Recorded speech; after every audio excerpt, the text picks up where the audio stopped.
Today we're looking at the most painful deaths ever recorded. From a routine repair inside an industrial grinding line running behind schedule to a delayed morning waste cycle behind a busy shopping mall that no one realized had already started in the most terrifying way possible. It was January 9th, 2019, behind a large shopping mall in Tukwila, Washington, where the morning waste collection schedule had been delayed by 2 hours due to equipment maintenance issues at the disposal facility. The commercial dumpster compactor servicing the food court was scheduled to run its weekly compression cycle early in the morning, but delays meant the operation occurred during hours when unhoused individuals often sought shelter from winter temperatures. Orlando Serrano, 52, had been living outdoors for 8 months after losing his apartment when disability payments were reduced following a bureaucratic review of his chronic back condition. A former assembly worker with over 20 years of experience, Orlando had been laid off during workforce reductions and struggled to find employment that accommodated his mobility limitations from a workplace injury. He carried his belongings in a worn military-style backpack and knew the schedules of waste collection routes throughout the region. Orlando often sheltered inside large commercial dumpsters during severe weather, preferring the enclosed spaces behind major retailers where security personnel rarely patrolled early in the day. Commercial waste compactors operate through hydraulic systems that compress refuse to a fraction of its original volume, reducing collection frequency and transportation costs. The facility's compactor was capable of exerting tens of thousands of pounds of force through a hydraulic ram, moving steadily downward. Safety protocols required operators to inspect containers before initiating compression cycles, but time pressures often led to abbreviated visual checks. Once activated, the compactor continued until maximum compression was reached or an emergency stop was triggered. Orlando had spent the night inside the food court dumpster after temperatures dropped to 22 degrees, with wind chills below zero. The container provided wind protection and retained some ambient heat from restaurant waste. That morning, the compactor driver arrived behind schedule. He conducted a cursory inspection of the exterior, but did not open the heavy steel lid to check for occupants, a safety step typically required but often skipped to maintain tight schedules. The driver activated the compactor from the truck cab, the engine revving loudly to power the hydraulic system as the steel compression plate moved downward. Orlando, trapped beneath cardboard boxes and accumulated food waste, became aware of the movement, but could not exit the container. The heavy lid limited any escape, and the compression plate moved downward toward his position near the rear wall. The hydraulic ram continued compressing the contents of the container. The hydraulic ram pressed Orlando against the steel walls and floor. Investigators later noted evidence of rib fractures and internal trauma consistent with compression. The programmed compression cycle continued until the operator completed the scheduled compaction, unaware that a person was inside the container. A security guard conducting her morning patrol noticed unusual sounds and approached the compactor. Hearing what appeared to be human vocalizations mixed with mechanical noise, she ran to the truck and demanded the machine be stopped. The emergency stop was activated, but Orlando had already suffered significant compressive injuries. Paramedics arrived shortly afterward and found him unresponsive. The regional medical examiner determined death resulted from catastrophic internal injuries caused by compression, including fractured ribs, organ damage, and severe internal bleeding. Compression injuries led to respiratory failure during the compaction cycle. The waste collection company implemented mandatory container inspection protocols and installed audible alarms on all compactor units. Orlando's surviving family received a financial settlement, which they used to support programs providing meals and shelter to unhoused individuals. It was March 14th, 2018, at a large meat processing facility in Greeley, Colorado, where the night shift was running behind schedule due to equipment delays from the previous day. The plant processed thousands of cattle daily, and any disruption in the grinding operation created backlog pressure that affected the entire production line and threatened contracts with major distributors. Elian Tavares, 34, had operated industrial meat grinding equipment for 7 years after immigrating from El Salvador with his wife and 3 young children. Known for his reliability and willingness to work overtime, Elian supported his family on modest wages and sent money monthly to his elderly parents abroad while saving for a small home. He had earned commendations for safety compliance and often trained newer employees on proper procedures. The facility's maintenance backlog had recently raised concerns among staff, but management maintained that all equipment met regulatory standards. Industrial meat grinders use an auger system that pulls material toward rotating blades through wide feed openings. Safety interlocks are designed to stop the motor if access panels are opened or obstructions are detected, and emergency stop buttons are positioned along the line. Federal regulations require 2-person operation during cleaning or maintenance. Pressure from supervisors required the night crew to increase throughput by 15% to compensate for prior equipment delays. Elian was working alone on Grinder Station 3, while his usual partner attended to maintenance elsewhere. The safety interlock on the access panel had been malfunctioning intermittently for 2 weeks, sometimes failing to stop the motor when opened, but repairs had not yet been completed. Elian opened the access panel to clear a jam caused by gristle buildup around the auger mechanism. The safety system failed to activate, leaving the motor running at full speed.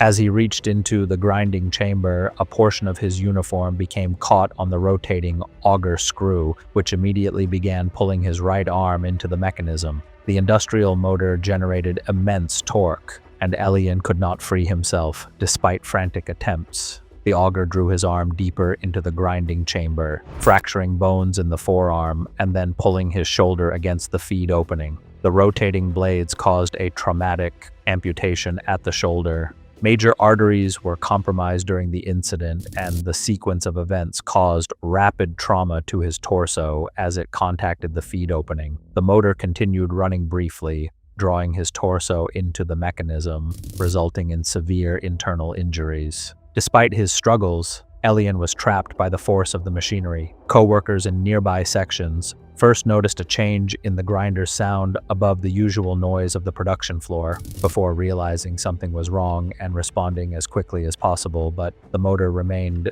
active until the emergency stop was reached moments later. Investigators later determined that the combination of the amputation and subsequent torso compression caused catastrophic blood loss and internal trauma, leading to death shortly after the incident. Paramedics were called and arrived promptly, but Elian was already unresponsive. The coroner determined death resulted from massive blood loss due to traumatic amputation and crushing injuries. The severed brachial artery caused rapid exsanguination, while blunt force trauma to the chest damaged vital organs. Death occurred within minutes from hemorrhagic shock. The facility was fined for serious safety violations and implemented mandatory 2-person operation for all grinding stations. Elian's family received a workers' compensation settlement, which they used to purchase a home and establish college savings accounts for their children.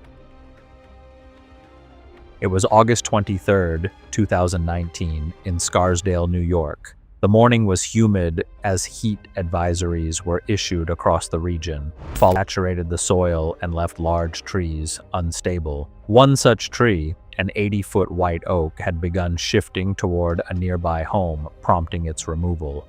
Chrysler Comia, 34, had been working in the canopy for nearly 2 hours. He ran a small tree removal business he had built over 8 years after earning professional arborist certification.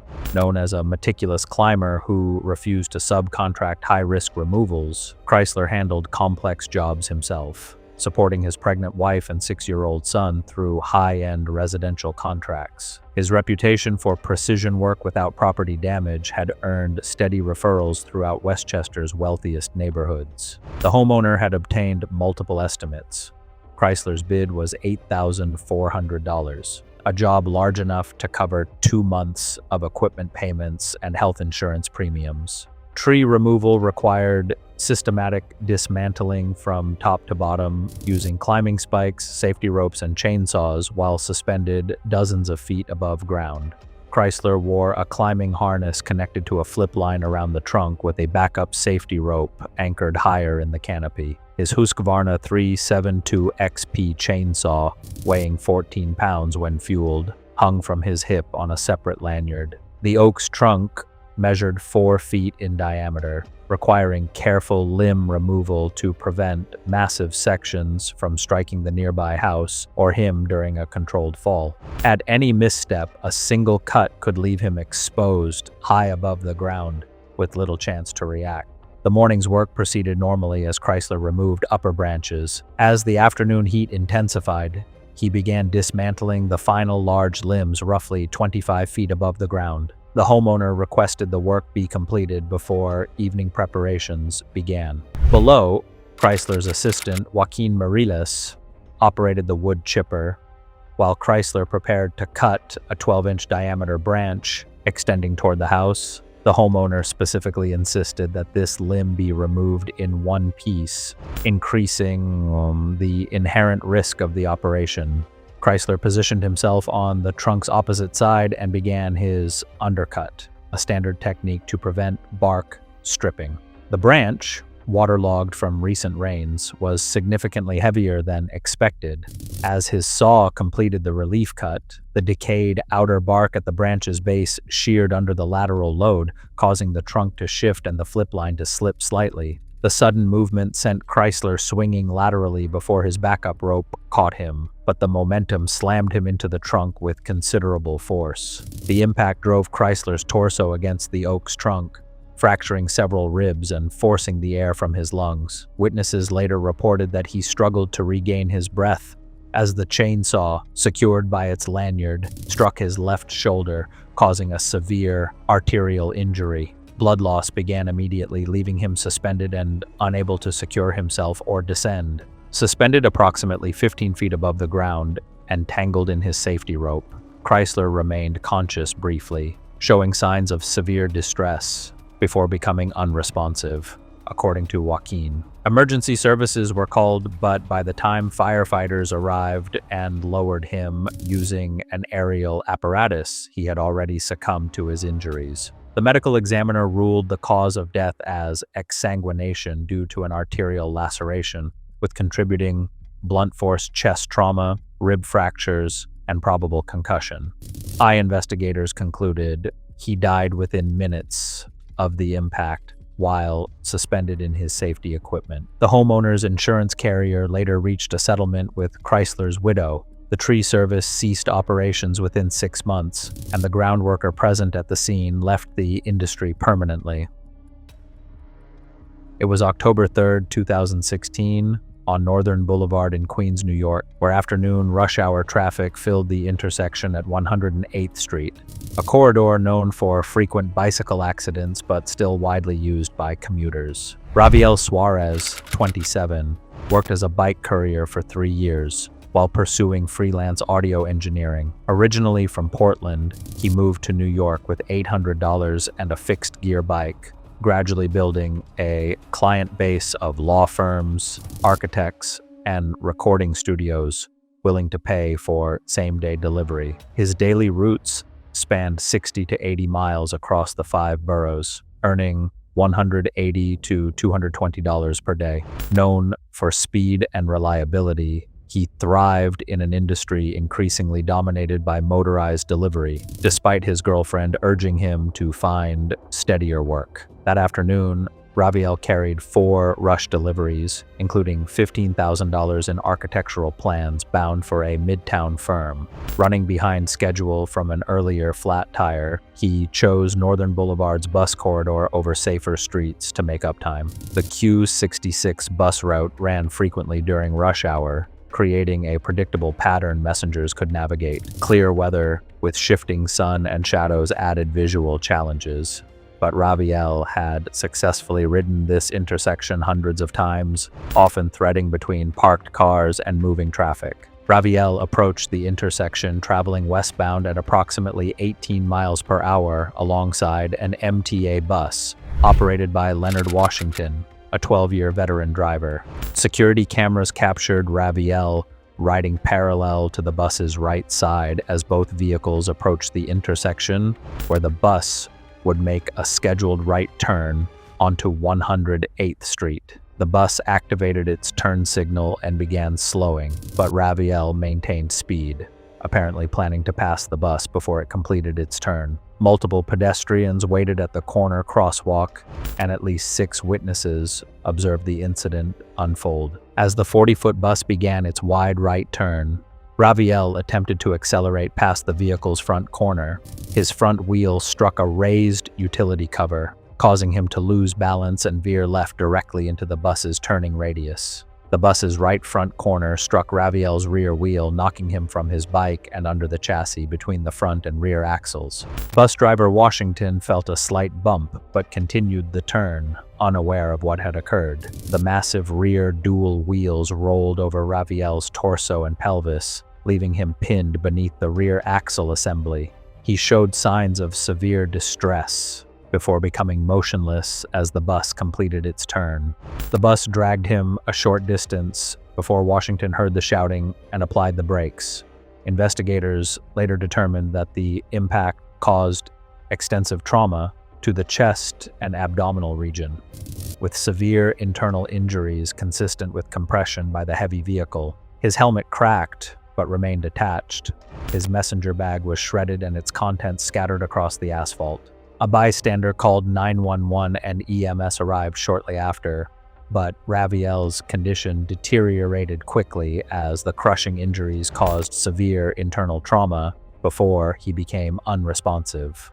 Fire department rescue crews used hydraulic jacks to lift the bus and extract his body. The medical examiner concluded that death resulted from massive blunt force trauma with multiple organ injuries, pelvic fractures, and catastrophic blood loss consistent with heavy vehicle compression. There was no evidence of drug or alcohol impairment. Authorities reviewed blind spot training protocols and added mirrors to buses on high cyclist routes. Raviel's employer later required reflective gear for all couriers, while his family donated his remaining equipment to a bicycle safety group.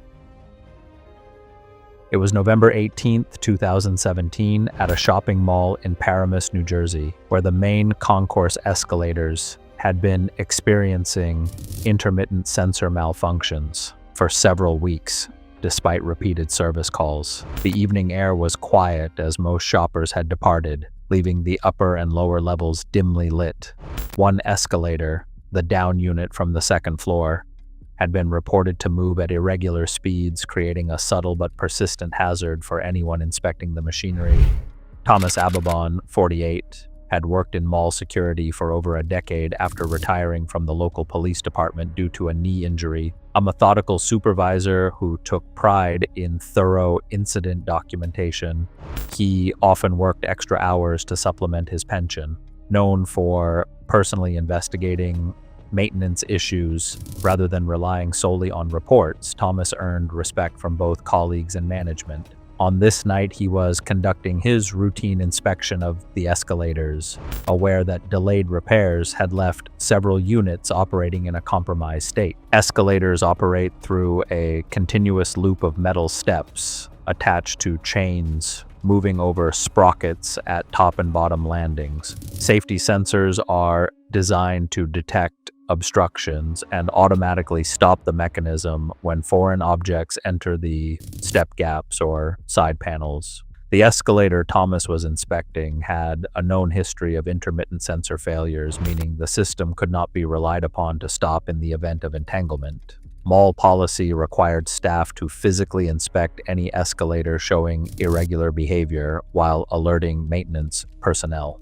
Thomas approached the bottom landing of the down escalator to examine the area where irregular motion had been reported.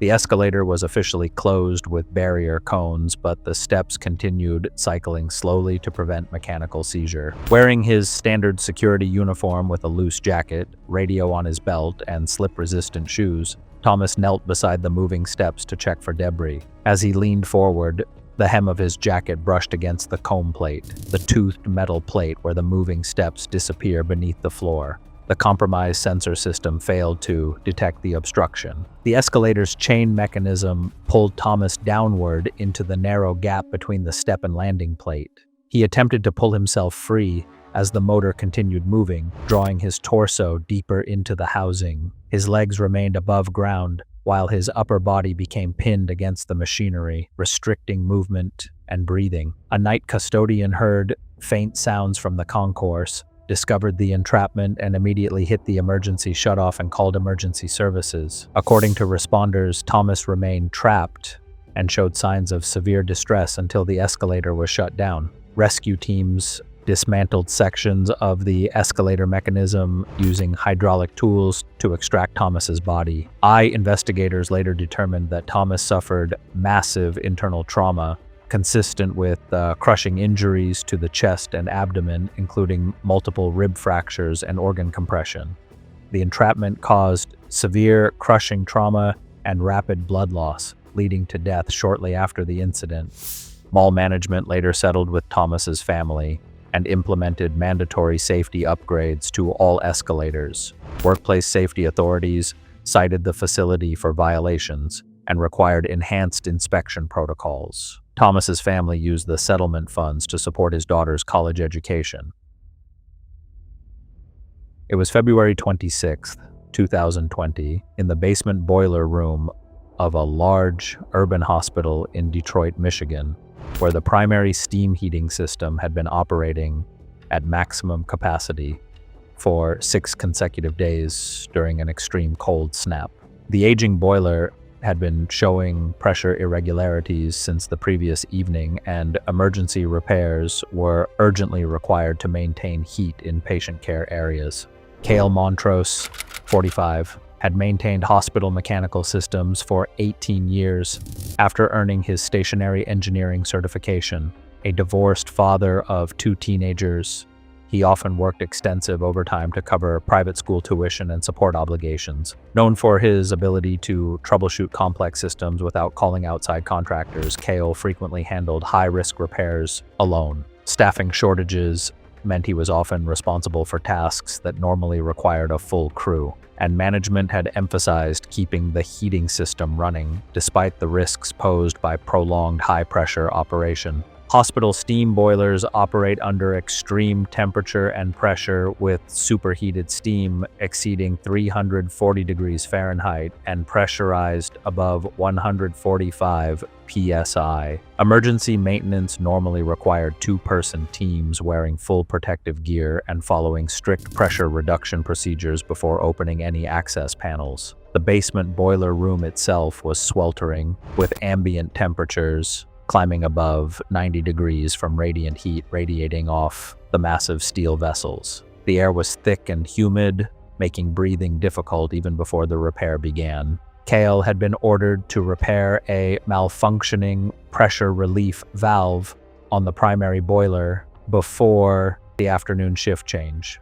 The system had been running near full capacity for over 36 hours, and normal cool-down procedures would take several hours, time the hospital could not afford during the ongoing cold emergency. Lacking the full protective equipment normally required for such a high-risk hot repair, Cale approached the hatch with only standard work clothes, gloves, and safety glasses. Each step closer to the pressurized access panel brought the imminent danger of a catastrophic steam release. As Cale began loosening the bolts on the main access hatch, high-pressure steam discharged suddenly from the valve, initially difficult to see at the point of release before forming a visible cloud several feet away. The superheated vapor contacted his exposed skin and clothing, and observers later reported visible scalding and immediate reaction consistent with thermal injury. Evidence from the scene indicated that Cale was struck by the release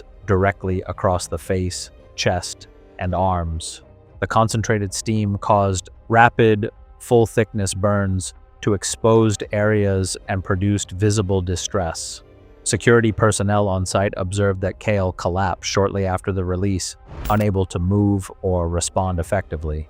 Medical assessment and subsequent investigation confirmed that the force and temperature of the steam had compromised his ability to maintain airway function, leading to acute respiratory failure. Attempts to call for help were hampered by the noise of the boiler system, and Kyle remained incapacitated on the floor until emergency services arrived. Responders found him unresponsive, with observable signs of severe thermal injury. The medical examiner determined that death resulted from acute respiratory failure caused by inhalation of superheated steam combined with full-thickness thermal injuries. Investigators concluded that collapse and incapacitation occurred within minutes of the steam release. Following the incident, the hospital implemented mandatory two-person protocols for all high-pressure maintenance tasks and enhanced training for engineering staff. Cale's family received a settlement to support his children and cover ongoing living expenses. Thanks for watching. Want to see more? Click on your screen now.